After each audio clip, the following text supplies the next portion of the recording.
Today is January 21st, 2014. Yes, I know, it's the day after the Monday that we had off for Martin Luther King Jr. holiday, and that was still the Christmas tree hanging around.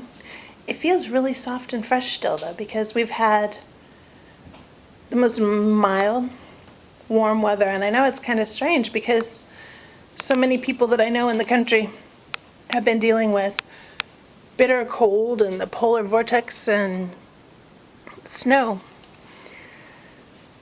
days, roads closed, schools closed. I just spent the long weekend in a very bare motel room, and it was really nice to not have the clutter around, not have the stacks and stacks of books, but I miss my books. The comforter is a quilt that my grandma made, and all those patches, I have memories of her dresses and my grandpa's shirts and curtains and blankets and Easter dresses that I wore. And I told you last time that I love books and that I've written 3 of them. But I love everybody's books too. So I have a pretty minor collection compared to the amount of books I read. I go through tons of them on Kindle and from the libraries too. But when I really love them, they're like friends that I just can't quite stand to get rid of. Della is writing in her journal about life on the Oregon Trail at 15, back in the year 1850. She wrote, "I feel that some of these women have become closer to me than family.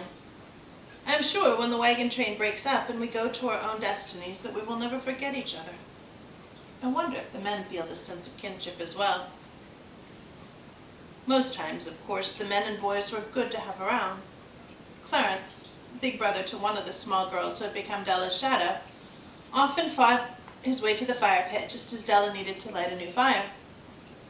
When the fires needed to be kindled, it was nice to be able to share the fire between families. The difficulty of starting a fire from a tinderbox would seem overwhelming, but the necessity of having a fire meant that it was a task that needed to be accomplished, morning and evening. The fact that sometimes the coals died out made such teamwork warm both body and mind. Dear Journal, I've found that waking up around 4 gives me a chance to write without disturbance. The flickering light and gentle roar of the freshly stirred up fire makes a comforting companion. It soothes me to listen to the camp waking up as it rustles and the soft voices begin. The firelight is adequate to write by, although I'm actually writing in the darkness of the shadow of my hand. I must pick up my hand often to assure that my lines are straight. I am trying to begin each day in a spirit of peace and goodwill, and this ordering of my thoughts into written words helps me to become tranquil. It seems I do have power over the whole day when I take control of my own mood by determining to be soft-tempered myself. I could have learned this lesson from grandmother. She always seems to travel through each day in peace. I pray someday we see each other again. I think of the idea of flying back east to her, and even though I cannot, my thoughts have wings to carry my love to her." Well, 4 in the morning is not early enough to allow me to be idle for long. The day is well begun, and I must be about my work so that the day does not get ahead of me. I'll scrub my teeth with my salt rag and splash cool water upon my face and make myself useful, and call that a good beginning. Della capped the ink bottle and rubbed the pen nib dry, and she stood gingerly, expecting the familiar ache from muscles complaining at sitting on the hard ground, walking all day, and sleeping in cramped places.